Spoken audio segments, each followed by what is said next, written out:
Ladies and gentlemen, I'd like to introduce our PIP participant, Ms. Linda Finley.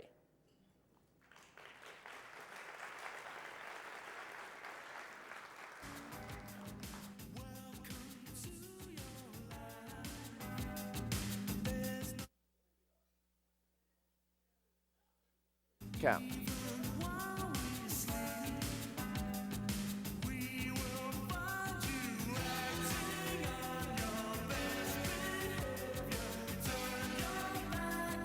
Good afternoon. Possibilities. Who would ever thought that in this year and in this time that we would be in a room full of people from all ethnic groups and backgrounds? When I was growing up, I only knew three races of people: black, white, and Indians. I lived in an all-black neighborhood, and we didn't know that we was poor, even though in today's standard we would be considered high risk. Our community was rich because of family. Family was the most important thing in our neighborhood. Everyone shared in our neighborhood. The women would stay at home moms, and the fathers, they went to work. The men would go seining, which to catch fish. They would come back with so many fish that they would provide them for the whole neighborhood. Then they would go hunting, and then they would kill a pig, but the kids had to go inside so we wouldn't see it get killed, because that's the way it was back then. Then we had a smokehouse where you cured the food, and we worked in the garden. We had vegetables fresh, and we had a cherry tree, and we had a pear tree, and peach trees. And I hated summer because it meant washing jars and canning food. We had chores. Our bed had to be made every morning, and we did dishes, one person per week. You had the whole week. Our yard was as clean as our house because our mother, she loved flowers. Education was a must, even though my father only had a third-grade education. He bought us a set of World Book encyclopedias and a dictionary, and we had to do book reports and have spelling bees. My mother graduated from college, and all my siblings graduated from college. My mother was a godly and wise woman. Our parents took us to church, and they taught us the principles of God's word. That is, to treat everybody with respect no matter who they are. My first 6 years, I went to Booker T. Washington School, which was an all-black school, and then in my 7th year, there came integration. So we was bused to the white side of town. By the time I was in the 10th grade, urban renewal came, and my whole community was upgraded, and we had to move into the projects. After college, I got married, and my husband was in the Navy, so we traveled all over the United States. After his retirement, I moved to Hugo, Oklahoma. Wow, was I disappointed.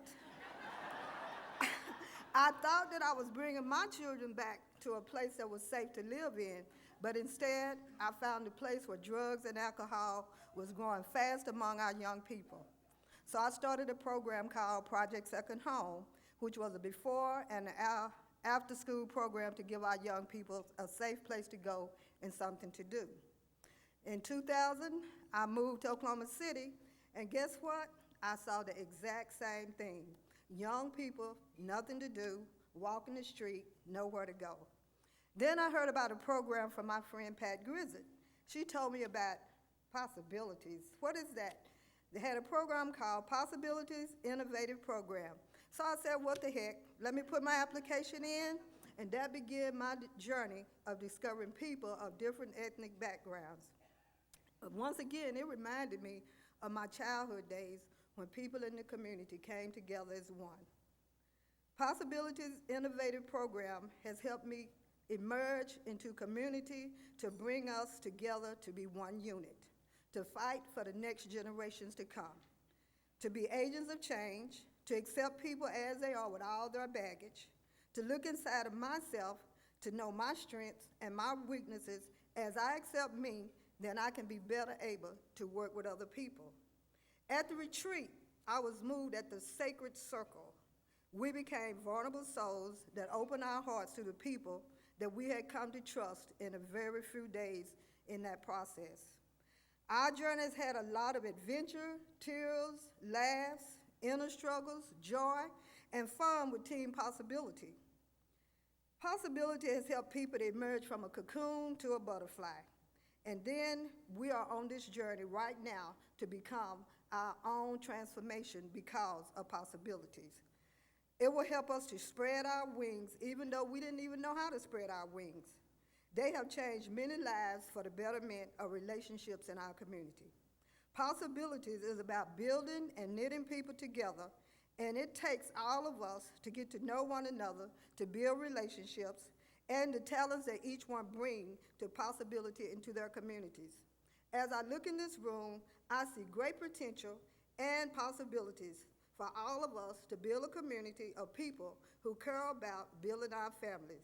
As each person takes responsibility of his neighbors, we will be able to have a better neighborhood, a better city, a better county, a better state, a better world, and may our journey keep on being fruitful as we keep reaching for possibilities.